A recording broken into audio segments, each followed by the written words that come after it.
The video that you're about to see shows the former Indonesian Prime Minister and Foreign Minister, Sultan Sjahrir, addressing the United Nations on the 14th of August 1947. It was a very important speech which he made because he had to counter the arguments which the Dutch had put forward that Indonesia was a totally constructed identity from the Japanese, so that he brought forward very important arguments which he grounded in history, his knowledge of Indonesian history going back many hundreds of years to Majapahit and to Sriwijaya, and was able to convince the 11 members of the Security Council meeting at Lake Success in upstate New York that basically Indonesia had a case to argue, and that it should be a valid interlocutor for the Security Council.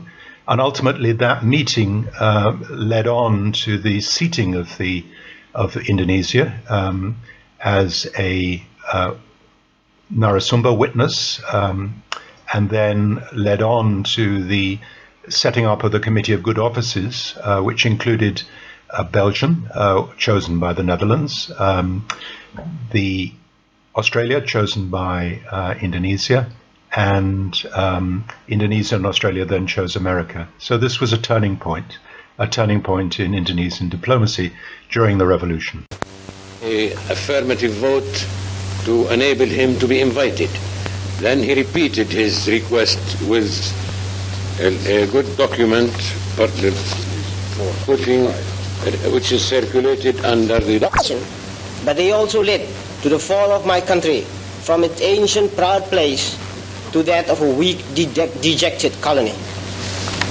Long after we as a people had, so to speak, disappeared from the face of the earth, the general political awakening of Asia, the rebirth of the Orient, also affected us. At the end of the 19th century, we began to regain our soul and gave birth to a national movement which aimed at freedom from Dutch colonial rule. From that time on, it has been our constant desire, our one ideal, our strive and struggle to become a nation again. In 1918, our national movement gained great strength, and the desire to free Indonesia from Dutch rule had become universal. In common with similar movements in other countries, my people too bent all their energies to achieve the status of an independent nation. Now that the Security Council has already called upon both parties to cease hostilities forthwith, and now that both parties have accepted the order of the Security Council, there has been an increase in the hopes of the Republic for a peaceful solution.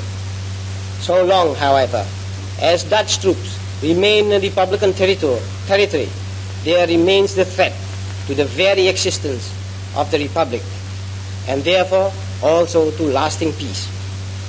The Republic of Indonesia asks therefore that the Security Council of the United Nations order the complete withdrawal of Dutch troops from all Republican territories. In this, I ask you, gentlemen, whom now do you want to help? These people or the decent citizens, those whom we are supporting?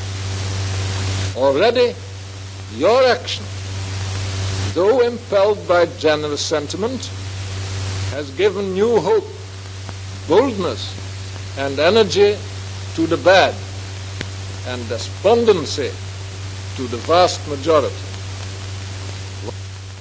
Have I exaggerated, Mr. President? No more in this respect, as you will have seen, than, alas, in any other respect. Nowhere did we meet in the course of our action with people burning with indignation at what we were doing. On the contrary, there was relief, although tempered with fear that the lawless elements might regain control.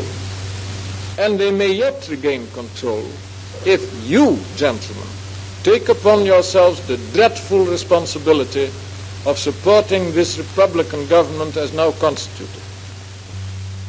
If then we hold that the Security Council should refrain from appointing a commission as suggested by Australia, this does not mean, Mr. Chairman, and I want to stress these words, that our attitude in this matter is purely negative. I am authorized to say that the Netherlands government is prepared to propose to the Republic that each, the Republic and the Netherlands, designate one state.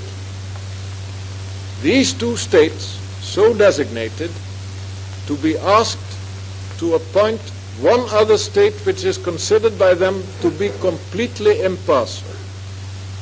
And this impartial state, if it is willing, would then send a number of its nationals to Indonesia to inquire into the situation, to supervise the ceasefire, and to see what conditions obtain there. The Security Council would further buttress the truce which has been declared, and at the same time enjoy greater freedom of action in deliberating upon the various modes of pacific settlement which have already been suggested to the Council by various members as well as by the parties to the dispute themselves.